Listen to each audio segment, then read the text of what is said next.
샬롬. 삼국지 7권 7번째. 바뀐 깃발 돌려 세운 칼끝. 바뀐 깃발 돌려 세운 칼끝.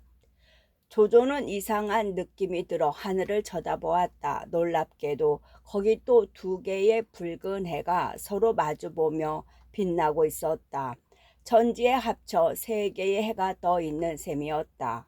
그런데 더욱 놀라운 것은 강물 속에서 떠오른 해였다. 똑바로 하늘을 향해 떠오르던 그 해가 돌연 벼락 같은 소리를 내며 진체 앞에 산 위에 떨어지지 않는가. 조조가 놀라 깨어보니 한바탕 낮 꿈이었다. 장막 앞에 있는 군사에게 시각을 물어보니 때는 옷이었다. 말을 끌어오너라. 조조가 문득 몸을 일으키며 영을 내렸다. 낮꿈은 개꿈이라지만 꿈의 내용이 너무도 기이한데다 해가 떨어진 곳이 바로 건너편 산중이라 그대로 앉아 있을 수가 없었던 까닭이었다. 잠시 후 말에 오른 조조는 50여 기만 이끌고 진체를 나가 꿈속에서 해가 떨어진 산 기슭으로 가보았다. 거기에 무슨 이상한 게 없나 싶어 꼼꼼히 살피고 있는데 갑자기 한때의 인마가 숲속에서 쏟아져 나왔다. 앞선 사람은 금으로 된 갑옷을 걸친 데다 투구까지 금빛으로 번쩍였다. 조조가 눈여겨보니 다름 아닌 손권이었다. 손권은 조조가 그곳에 와 있는 걸 보고도 조금도 겁먹거나 흐트러진 기색을 보이지 않았다. 산 비탈에서 말을 멈춘 뒤 채찍을 들어 조조를 가리키며 꾸짖듯 소리쳤다. 승상께서는 중원에 자리 잡고 앉으시오. 이미 부귀가 더할 나위 없거늘 또 무엇이 부족하시오. 어찌하여 우리 강남을 침범하셨소이까? 그대는 신하된 몸으로 왕실을 섬기지 않고 있다. 나는 천자의 명을 받들어 특히 그대의 죄를 물으러 왔다. 조조도 지지 않고 한껏 위엄을 갖추어 대꾸했다. 손권이 껄껄 웃으며 빈정거렸다. 그 무슨 부끄러움을 모르는 말씀이시오. 승상이 전자를 끼고 제후들을 개몰듯 하는 것은 이미 전하가 다 아는 일이 아니오. 나는 결코 한시를 섬기지 않으려는 게 아니외다. 다만 승상 같은 역적을 저없애 나라를 바로 잡으려 할 뿐이오. 그 말에 조조는 왈칵 성이 났다. 다짜고짜로 장수들을 호령해 산 위에 있는 손권을 잡아내리라고 몰아댔다.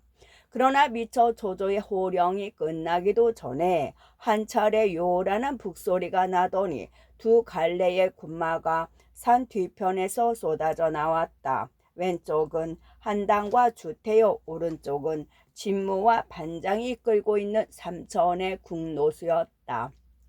그들이 일제히 활과 쇠뇌를 퍼부수니 온 6월의 장마 퍼붓듯 살이 날랐다. 겨우 50기만 끌고 간 조조는 다시 어려운 지경에 빠지고 말았다.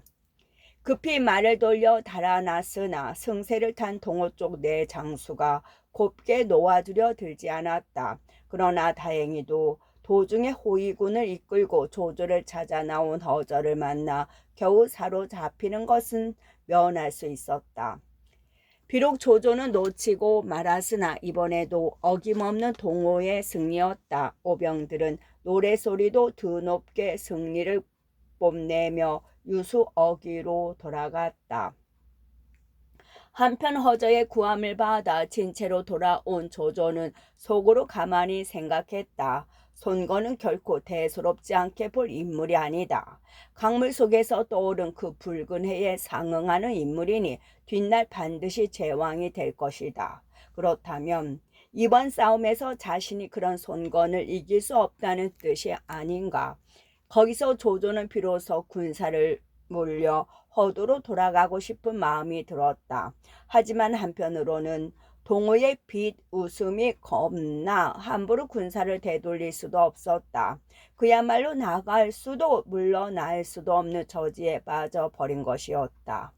그 바람에 양군은 다시 한 달 남짓을 맞붙어 싸웠다.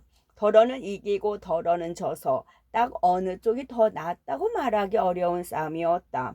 그러는 사이 그 해가 저물고 이듬해 정월이 되었다.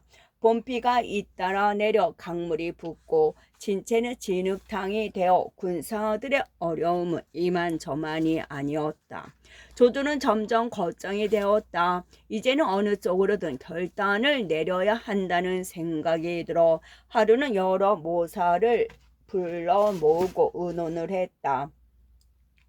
싸움은 이렇다 할 성과가 없는데 봄비가 와 군사들의 고단함과 괴로움만 커지니 어떻게 하면 좋겠는가? 조조의 그 같은 물음에 모사들은 저마다 다른 소리를 했다. 아무래도 군사를 거두어 돌아가는 게 좋겠습니다. 뒷날을 다짐하고 이번에는 이만 물러가시지요. 아닙니다. 이제 바야흐로 따뜻한 봄날이 왔으니 한번 싸움을 벌어볼 때입니다. 이대로 돌아간다면 세상 사람들의 비웃음을 면하기 어렵습니다. 결국 군사를 물리쳐서는 아니 됩니다. 그렇게 서로 뜻이 다르니 얼른 결정이 날 수 없었다. 서로 네가 옳으니 내가 옳으니 하고 입씨름을 벌이고 있는데 문득 사람이 와서 알렸다. 동호에서 사자를 시켜 글을 보내왔습니다. 조조가 글을 뜯어보니 송건이 보낸 것이었다. 이몽과 승상은 한 가지로 한조의 신화회다. 그런데 승상께서는 어찌하여 나라의 은혜에 보답하고 백성들을 평안케 할 생각은 않고 함부로 창칼을 휘둘러 불쌍한 목숨들을 모질게 앗고 있으시오. 결코 어진이가 할 일이 아닌 듯 하외다. 이제 봄이와 물이 붓고 있으니 그대는 마땅히 물러가야 할 것이오. 돌아가지 않으면 또 한 번 적벽에서와 같은 화를 당할 것인즉 부디 깊이 헤아려 움직이기 바라오. 손권은 대략 그렇게 적은 뒤 다시 뒤편에는 두 줄의 빈정거림 같은 식구를 덧붙여 놓고 있었다. 그대가 죽지 않고는 이 몸이 편안치 않을 것이네. 그걸 본 조조가 문득 껄껄 웃으며 말했다. 그럴 테지. 손권은 거짓말을 하지 않는군. 그러고는 동호에서 온 사자에게 무거운 상을 내린과 아울러 수하의 장졸들에게 군사를 되돌릴 제비를 하라 일렀다. 손권의 글에 발끈하여 미련을 떨며 버텨봤자 별 득될 게 없다는 걸 알고 짐짓 배포 넉넉하게 나온 것이었다. 조조가 여강 태수 주강에게 완성을 맡기고 허창으로 돌아가자 손권 역시 군사를 거두어 말릉으로 물러났다.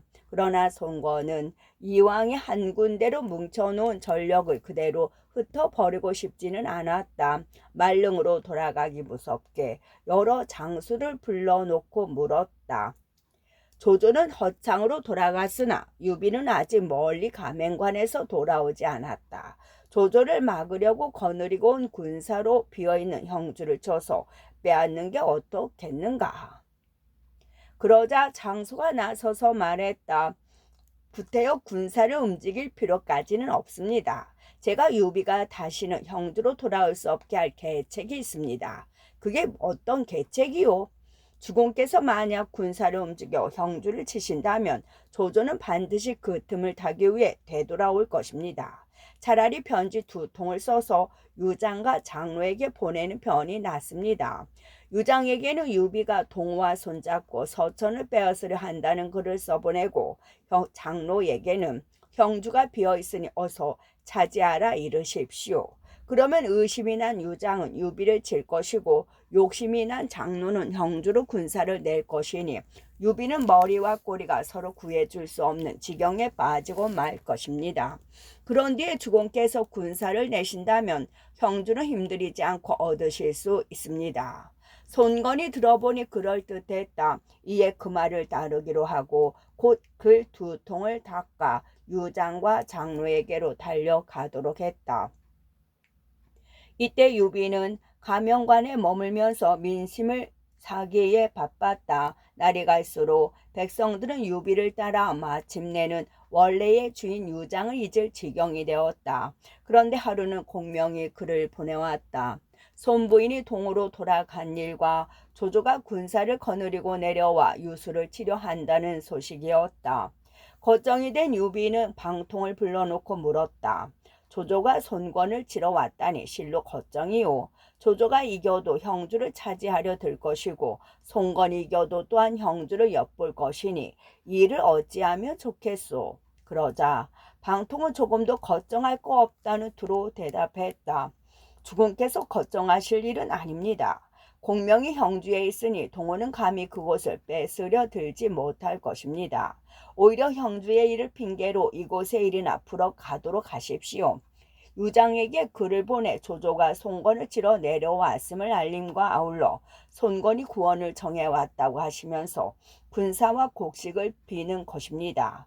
주공과 손권의 입술과 이 같은 사이라 구해주지 않을 수 없으니 또 장로는 기껏 제 땅을 지키는 데만 급급한 위인이라 결코 서천으로 쳐들어오지 않을 것이니 먼저 형주로 돌아가 손권과 더불어 조조부터 저 부수고자 한다고 말하십시오. 그리고 거기 곁들여 지금 주공께서는 군사가 적고 양식이 모자라니 가려 뽑은 군사 4만과 곡식 10만 선만 보태달라 하시면 됩니다. 간곡히 정하시어 마다할 수 없도록 하신 뒤에 만약 유장이 군사와 곡식을 보내오면 그때 가서 다시 의논하도록 하시는 게 좋겠습니다. 유비는 그렇게 말하는 방통의 속셈을 얼른 알아낼 수 없었으나 말없이 따랐다. 그날로 곧 사람을 뽑아 유장에게 보낼 글을 주고 성도로 보냈다. 성도로 가는 유비의 사자는 오래자나 부수관을 지나게 되었다. 그곳을 지키던 유장의 장수 양회와 고패는 의논 끝에 고패는 남아서 관을 지키고 양회는 사자와 더불어 성도를 다녀오기로 결정을 보았다. 유비만을 살피고 있던 그들이라 무언가 수상쩍은 느낌이 든 까닭이었다. 양해와 함께 성도에 이른 사자는 유장을 만나보고 유비가 써준 글을 바쳤다. 읽기를 마친 유장이 문득 사자와 함께 들어온 양회를 보고 물었다. 그대는 무슨 까닭으로 함께 왔는가? 양회가 기다렸다는 듯이 대답했다. 오직 그 편지 때문입니다.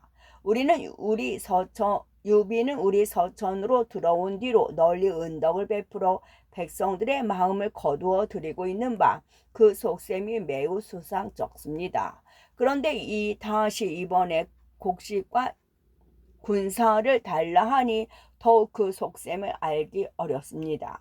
결코 달라는 대로 주셔서는 안 됩니다.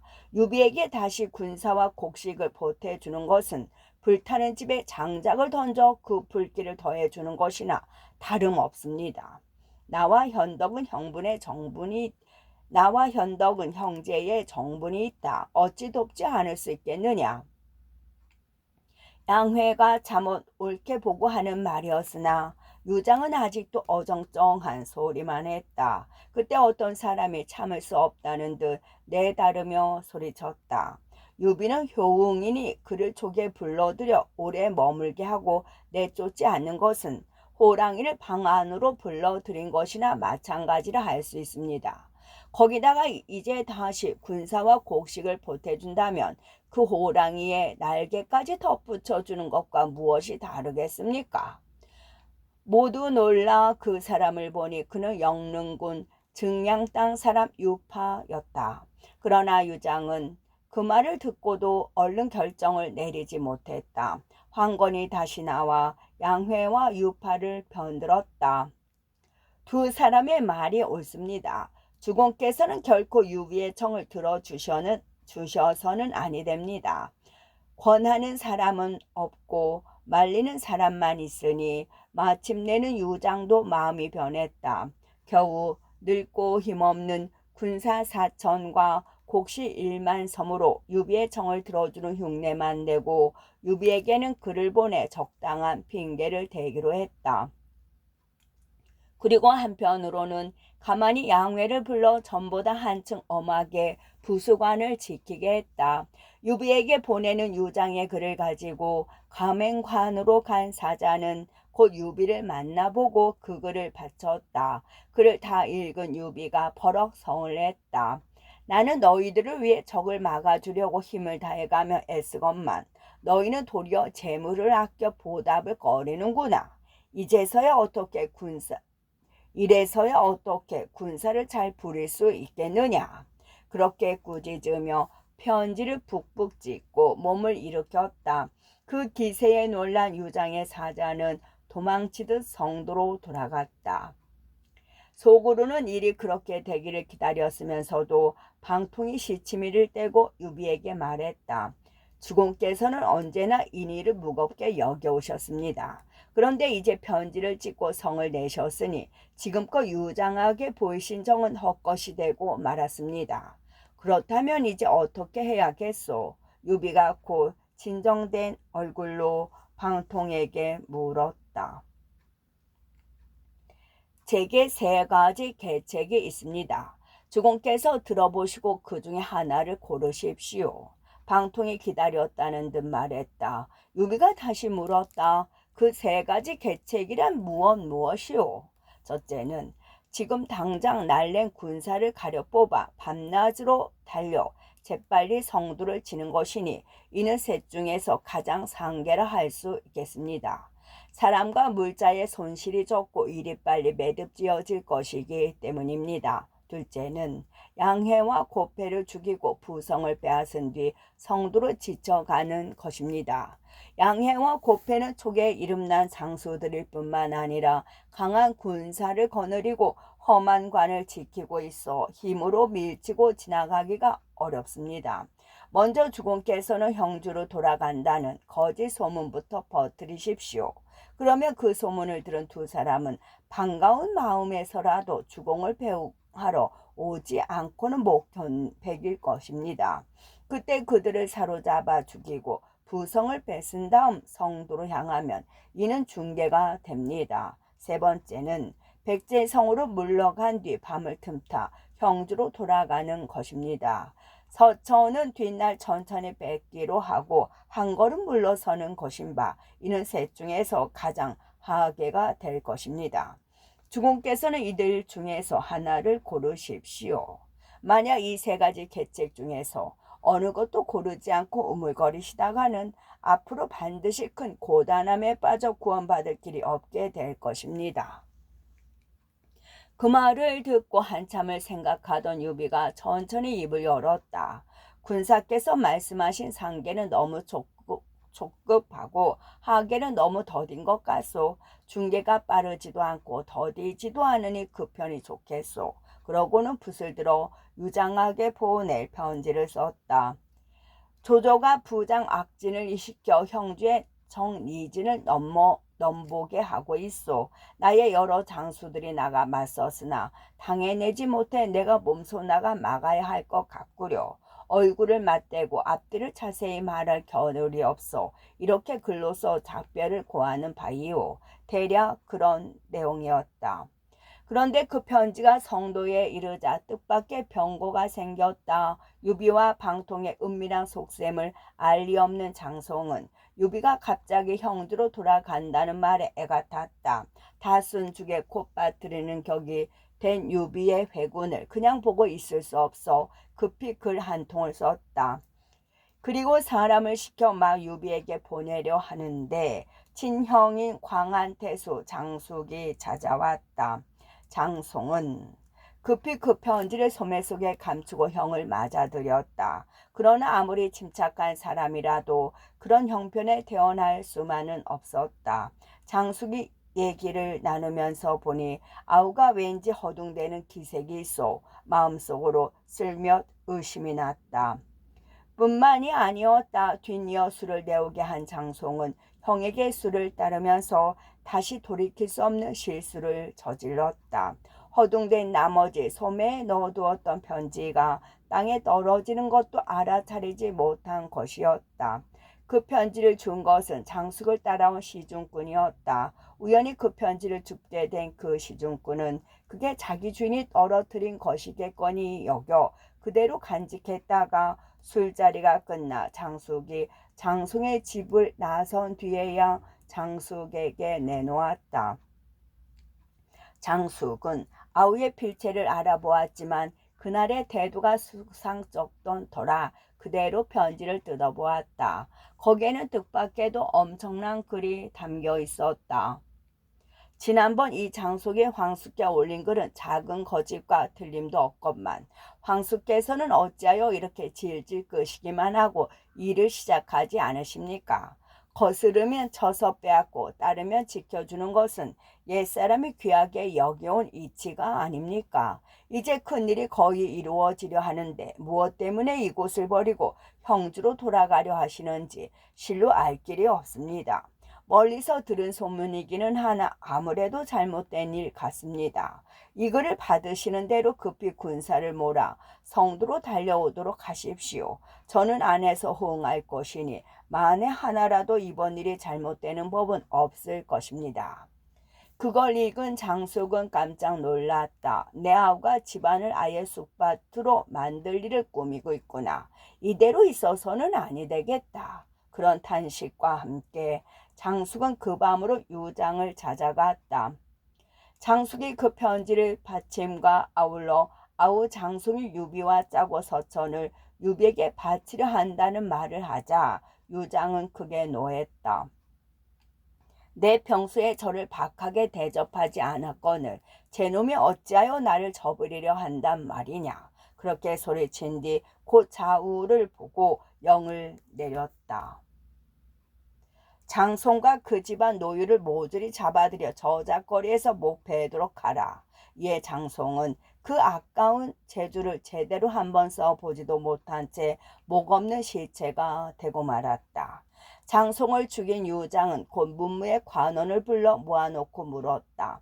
유비가 내 땅을 뺏으려 든다니 어떻게 하면 좋겠는가? 그제서야 마음이 급했는지 목소리까지 떨리고 있었다. 유비라면 눈에 쌍심지를 켜고 나섰던 황권이 얼른 그 말을 받았다. 머뭇거리셔서는 아니 됩니다. 즉시 사람을 뽑아 각처의 관에에 알리고 군사를 보태주어 굳게 지키라 하십시오.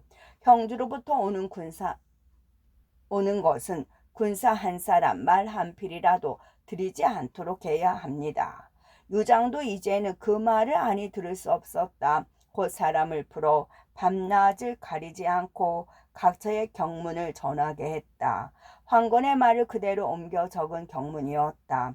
한편 가맹관에서 군사를 되돌린 유비는 부성을 향해 가면서 부수관을 지키는 양해와 고패에게 사람을 보냈다. 요 황수께서 형주로 돌아가기 전에 두 분 장군과 더불어 작별의 정을 나누고자 하십니다. 그 같은 소식을 들은 양해와 고패는 반가운 중에도 슬며 딴 생각이 났다. 이미 그 전부터 나아도는 뜬수문에 쏘가 유비가 형주로 돌아간다는 것은 의심 없이 믿는 그들이었지만 이제는 그나마도 유비를 그냥 보내주고 싶지 않았던 것이다. 유비가 형주로 돌아가려고 왔다는데 어쩌면 좋겠나. 양회가 먼저 고패의 속을 떠보듯 넌지시 물었다. 고패가 얼른 대답했다. 이번 기회에 유비를 아예 죽여버리세. 우리 두 사람이 함께 날카로운 칼을 품고 찾아가 그를 배웅하는 자리에서 찔러 죽이는 게 어떤가. 그렇게 하면 우리 주인의 큰 걱정거리를 하나 잘라 없애는 게 되네. 그거 참 좋은 계책일세. 실은 나도 유비를 그냥 돌려보내서는 안 된다고 생각하고 있었네. 양회도 대뜸 찬성하고 나섰다. 이에 뜻을 맞춘 두 사람은 200여 명만 데리고 관을 나가 돌아가는 유비를 배웅하러 갔다.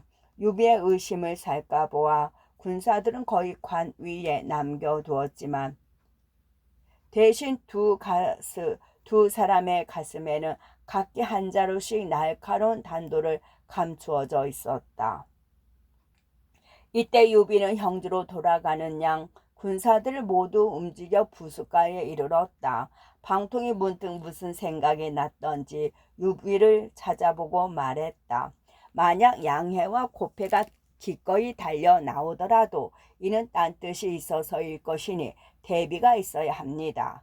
또 그 두 사람이 오지 않는다면 이는 우리 속셈을 헤아렸다는 증거이니 재빨리 군사를 몰아 부수관을 뺏어야 할 것입니다. 결코 늑장을 부리시오 저들에게 방비할 틈을 주어서는 아니 됩니다.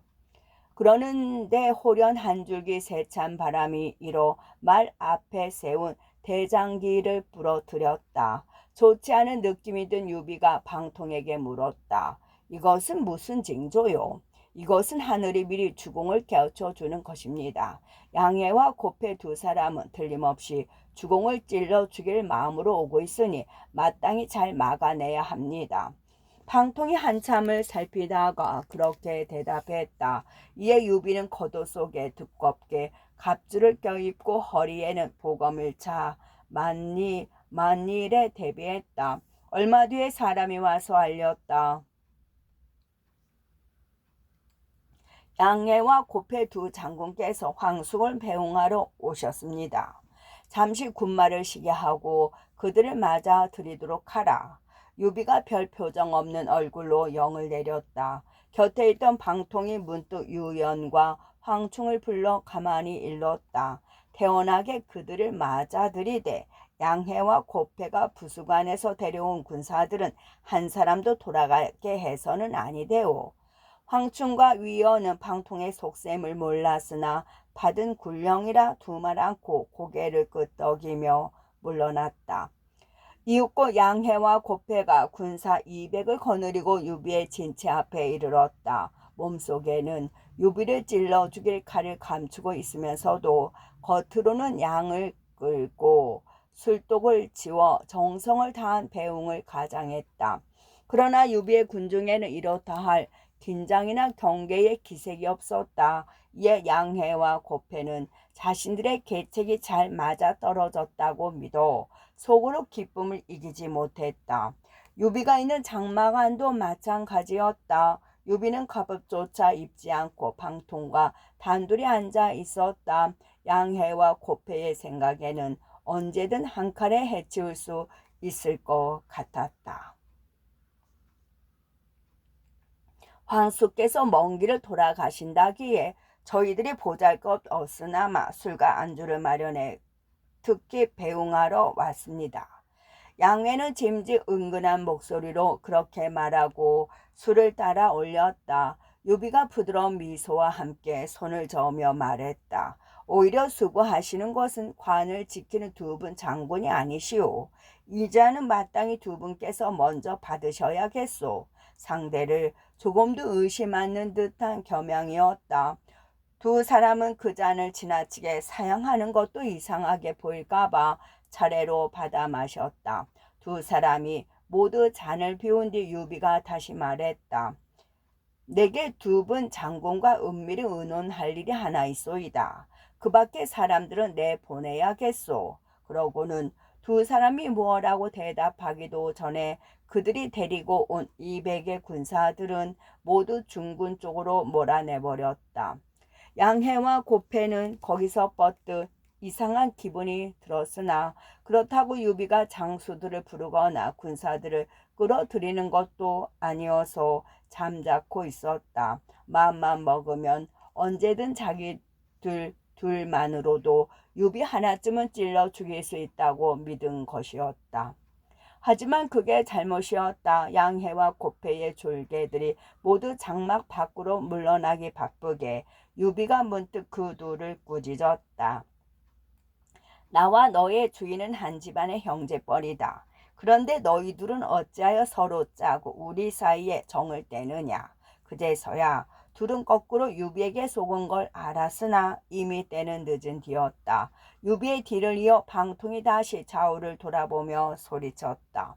무엇을 하느냐. 어서 저 두 놈을 묶지 못할까. 그러자 언제와 숨어 있었던지 장막 뒤에서 칼과 도끼를 든 군사들이 우르르 달려나와 두 사람을 꽁꽁 묶어버렸다. 손 한번 제대로 써보지 못하고 묶인 두 사람을 가리키며 방통이 다시 좌우에게 명했다. 저놈들의 몸을 뒤져라. 반드시 흉측한 물건이 숨겨져 있을 것이다. 군사들의 명에 따라 양해와 고패의 몸을 뒤지니 정말로 날카로운 칼 한 자루씩이 나왔다. 방통이 더 볼 것도 없다는 듯 둘을 목베라 소리쳤다. 그러나 유비는 차마 둘을 죽일 수 없었다. 죄가 적어서가 아니라 유장과 그가 나눈 정이 마음에 걸린 탓이었다. 그걸 본 방통이 잘라 말했다. 저 두 놈은 전부터 주공을 해치려 든 놈들입니다. 결코 살려둘 수 없습니다. 그러고는 더욱 엄하게 도부수들을 꾸짖어 양해와 고패를 장막 앞에서 목베게 했다. 이때 유영과 황충은 이미 양해와 고패가 데리고 온 200의 군사들을 한 사람 남기지 않고 잡아놓고 있었다. 유비는 그들을 모두 불러들여 술을 나눠주면서 놀란 가슴을 다독거려 주었다. 양해와 고패는 나와 유장 사이를 이간질했을 뿐만 아니라 이번에는 날카로운 칼을 품고 와 나를 찔러 죽이려 했으므로 죽여버렸다. 그러나 너희들은 아무런 죄가 없으니 너무 놀라지 마라. 그러자 겁에 질려 있던 졸개들은 모두 머리를 조아려 고마움을 나타냈다. 곁에 있던 방통이 그런 그들에게 덮어 씌우듯 말했다. 이제 우리는 너희들을 길잡이로 삼고 군사를 들어 부수관을 빼앗으려 한다. 뜻대로 되면 너희 모두에게 무거운 상을 내릴 것인바 어찌할 테냐. 내가 시키는 대로 따르겠느냐. 이미 저희 대장 둘이 죽은 꼴을 본 그들이라 딴 마음이 들 틈이 없었다. 모두 목소리를 합쳐 시키는 대로 따르기를 다짐했다. 그날 밤이었다. 양해와 고패가 데려왔던 200명을 앞세운 유비의 대군은 소리 없이 부수관으로 다가갔다. 관문 아래 이르자 앞선 200 가운데 하나가 성벽 쪽을 보고 소리쳤다. 두 분 장군님께서 급한 일이 있어 돌아오셨다. 빨리 문을 열어라. 성 위에서 내려다보니 어김없이 아침에 관문을 나간 자기 편 군사들이었다. 아무런 의심 없이 문을 열어 그들을 맞아 들이려는데 호련 어둠 속에 숨어있던 유비의 대군이 그들과 한 덩어리가 되어 성 안으로 밀려들었다. 너무도 갑작스러운 일인데다 대장마저 없는 곽안 군사들은 대항 한번 제대로 해보지 못하고 손을 들었다. 유비는 칼에 피해 한 방울 묻히지 않고 부수관을 차지함과 아울러 그곳에 있던 모든 족근까지 거둬들였다. 서천을 손에 넣기 위해서는 반드시 거쳐야 할 험한 관문을 별로 힘들이지 않고 손에 넣은 유비는 기쁘지 않을 수 없었다. 길잡이를 한 200을 비롯해 그 쌈에 공이 있는 이들에게는 모두 골고루 상을 내린 뒤 군사를 나누어 관을 지키게 하며 그 밤을 보냈다. 다음 날이었다. 유비는 소를 잡고 술을 내려 군사들의 노구를 위로함과 아울러 공청에서 잔치를 열었다. 술이 거나하게 오른 유비가 문득 방통을 돌아보며 말했다. 오늘 이 모임이 실로 즐겁지 아니하오. 유장에 대한 의리나 천하의 이목 따위는 까마득히 잊어버리고 하는 소리였다. 어쩌면 그게 유비가 늘상 말해온 인의의 한계인지도 모를 일이었다. 방통이 정색을 하고 그런 유비를 나무랐다. 남의 나라를 치고 즐거워하는 것은 어진이의 군사 부리는 법도가 아닙니다. 그러자 유비가 성난 소리로 방통을 꾸짖었다. 내가 듣기로 지난날 주의 무왕도 주왕을 접으수고 음악을 지어 그 공을 기렸다 했다. 그렇다면 무왕이 포악한 주를 친 것도 어진이의 군사 부림이 아니란 말인가? 그대의 말이 어찌 이토록 이지에 맞지 않는가? 듣기 싫으니 어서 물러나라. 술이 취한 탓인지 아니면 애써 이를 그렇게 꾸며놓고도 드러내놓고 기뻐하는 것을 나무라는 모사의 위선에 역정이 난 것인지는 모르지만 어쨌든 대단한 보관이었다. 그러나 방통은 무안해 하기는커녕 오히려 크게 웃으며 자리에서 일어났다. 어쩌면 마음속으로는 인의에 얽매인 유비의 우유부단함이 그렇게라도 덜어진 게 기꺼웠을는지도 모를 일이었다. 유비도 좌우의 사람들에게 부축되어 후당으로 돌아갔다. 밤이 깊도록 코를 골고 난 뒤 겨우 술에서 깨어난 유비에게 곁에 있던 사람들이 술자리에서 있었던 일을 일러주었다. 듣고 난 유비는 크게 뉘우쳤다. 옳은 말을 하는 사람을, 그것도 평소 스승처럼 대하던 방통을 꾸짖어 쫓았으니 그도 그럴 법한 일이었다. 이튿날 아침 일찍 옷을 갈아입고 당에 오른 유비는 방통을 모셔오게 한 뒤 전날의 잘못을 빌었다. 어제는 내가 술이 취해서 말이 지나쳤던 것 같소. 부디 마음에 껴듣지 않으셨기 바라오. 그러나 방통은 별 표정 없이 빙그레 웃기만 했다. 유비가 거듭 빌었다. 어제 한 말은 순전히 내 실수였소이다. 그게 잘못되었소. 그제서야 방통이 입을 열었다. 잘못이야 제게도 있습니다. 군신이 함께 실수를 했는데 어찌 주공만의 잘못이었겠습니까? 조금도 원망하는 기색이 없는 대꾸였다. 비로소 유비도 마음을 놓고 마주 웃으며 전과 다름없이 방통을 대했다. 한편 유장은 믿었던 양회와 고패가 유비에게 죽음을 당하고 부수관이 떨어졌다 말을 듣자 크게 놀랐다. 일이 정말로 일이 될 줄은 몰랐구나. 그렇게 한탄하며 급히 문무 관원들을 불러 모아 유비의 군사를 막을 계획을 의논했다. 이번에도 황건이 앞장을 섰다. 밤낮을 가리지 않고 속히 군사를 낙성으로 보내시오. 이곳에 오는데 목줄기가 되는 길을 막아 버리도록 하십시오. 유비가 아무리 날랜 군사와 사나운 장수를 거느리고 있다 해도 그곳을 지날 수는 없을 것입니다. 유장은 그 말을 따라 유계, 냉포, 장임, 등현 네 장수에게 군사 5만을 주며 말했다. 그대들은 밤낮을 가리지 말고 낙성으로 달려가 유비를 막으라.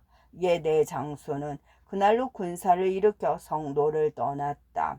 낙성으로 가는 중에 유계가 나머지 세 장수에게 말했다. 내가 들으니 끝.